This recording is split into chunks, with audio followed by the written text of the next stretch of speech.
You will sometimes run into a situation where an engineer wants to add extra capacity to a beam by putting camber in the beam intentionally.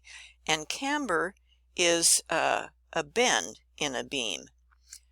And so you can imagine, well, what if you were going to put a heavy load on this? Let's say this is a bridge or a truck frame. You or the shop builds a camber, a bow into it, so it's not quite level, but then when you put the heavy load on it, it flattens out.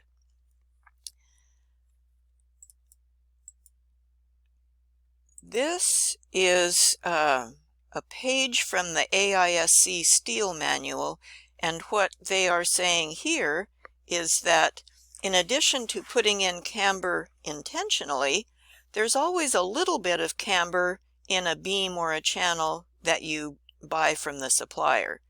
Remember, there are no perfect parts, and that means there are no perfectly straight beams. The steel manufacturer will give you a tolerance to work with, and you might or might not need to know that. Let me show you what I mean. So let me get out of this PowerPoint here. I downloaded a copy of the Far West Steel catalog from Far West. So here's their catalog. And here I'm going to go to page 17. I happen to know that's where I can find the beginning of the beam pages. So each of the shapes starts with a page that gives you the specifications and the mill tolerances for whatever shape it is you're buying. So here, notice it says tolerances for wide flange, or it could be plus or minus this much depth and flange width, and so out of square. That's how much you are supposed to get when you buy a wide flange from the supplier. At the bottom of the page is the tolerance for camber, and so what the mills say, and the mills are the rolling mills from whom Far West buys their beams. The mills say the camber will be 1/8 of an inch times the total length of the beam in feet divided by 5, whatever that is. I didn't work that out. So you can expect up to that much camber in a beam that you buy. You just need to be aware of that. It's usually not a big deal. I once had a beam that came in out of mill tolerance, and it was in a complex structure with compound angles in it, and the fabricators were following my drawing and nothing was fitting up. They called me out to the shop and they said, something is wrong, these things are not lining up. And of course at first I thought, oh no, I've done something wrong. But we checked all the dimensions that they put on, and we checked where everything should have been on the drawing, and it was all correct. And then we checked, oh, what about the mill tolerance? And it turned out that that particular beam that we had gotten from the supplier was a quarter inch off from where it should have been. And so that was throwing everything off. So just be aware that, hey, that can happen. Okay, anyway, we're talking about camber. Enough with the stories. So camber. You probably have noticed camber in beams on trailers going down the highway.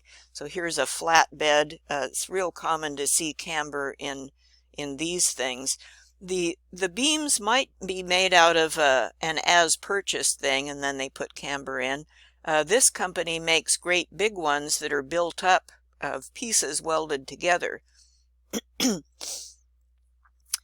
One method for cambering, you might buy a thing already cambered, and the supplier will use a hydraulic press to build a curve into your beam.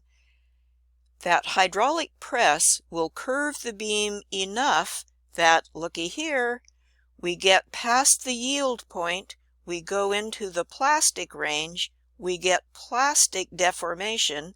In other words, they bend it so far that it's not going to come back. It's past the elastic limit.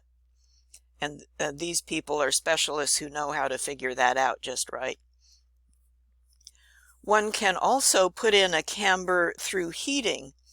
And a shop that I worked in did this method.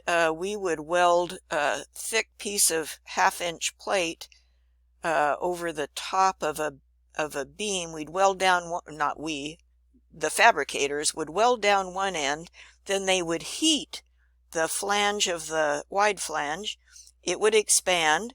They would weld down the other end of the reinforcing plate, and then when it cooled, it would would shorten and draw up a curve. Someone else figured that out. I just put it on the drawing. Finally, just more for your information, here is some stuff out of the AISC steel manual talking about camber. We won't go over this because we won't remember it, but there are a lot of numbers here. If you need to refer to this in the future, you will have this as a reference. All right.